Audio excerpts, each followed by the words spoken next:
For today's video guys, papakita ko po sa inyo ang ginawa kong mini free energy. So sa ceiling fan ito galing.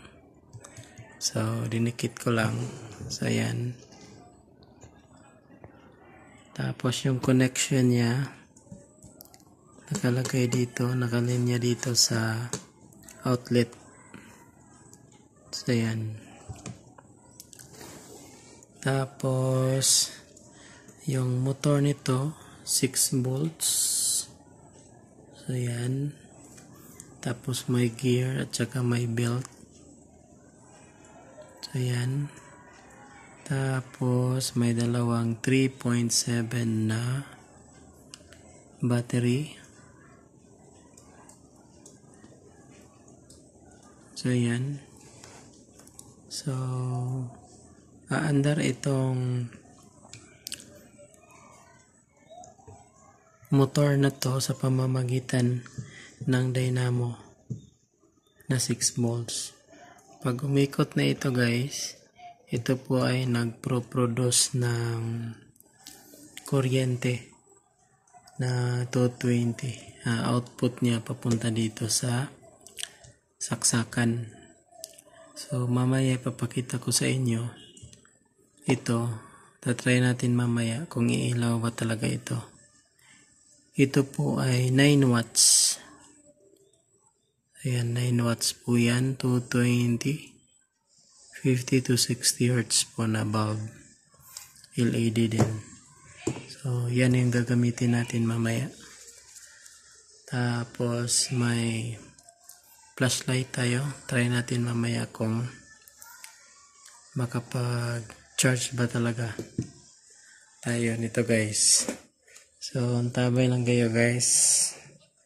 Try natin mamaya kung gagana ba talaga siya.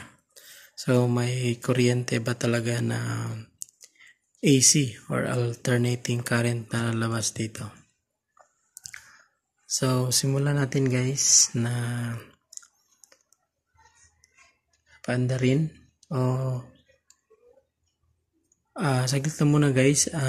Nilagyan ko muna ito ng mga yan, stick glue para dumikit itong battery at saka itong plywood. So yan, nakaglue po yan, temporary, at saka itong outlet nya para hindi magalaw at saka hindi aalis yung belt.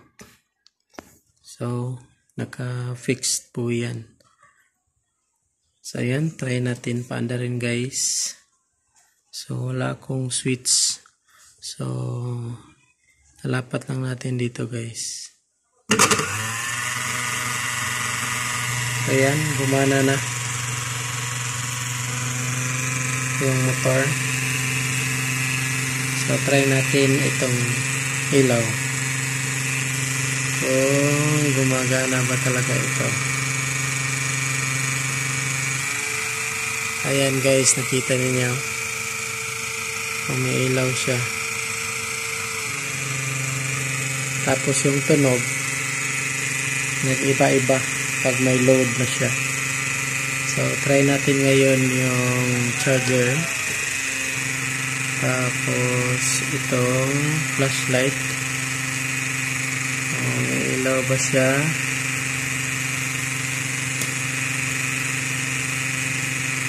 So ayan guys, nagsa-charge siya guys. Yung indicator niya na bulb na may ilaw. Ibig sabihin may kuryente na lumalabas dito guys. Ayan. So wala pong daya ito guys. Ito po ay walang ibang source na kuryente. Ayan. Kita nyo dyan sa ilalim.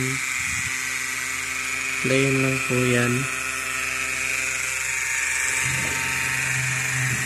Ito po ang nagpo-produce ng kuryente guys. So ulitin natin ito guys, yung ilaw. So ayan, nakita nyo. May output po siya. Tapos i-try natin yung tester guys. Try natin ngayon kung ilan yung kuryente na lumalabas. So yan, set lang po natin siya sa 220 guys. So yan guys, pumalo. So ibig sabihin more than pa sa 220 yung output niya. So ilagay natin siya sa 1000 volts AC. So ayan, yung output niya po is naabot lang po sa 51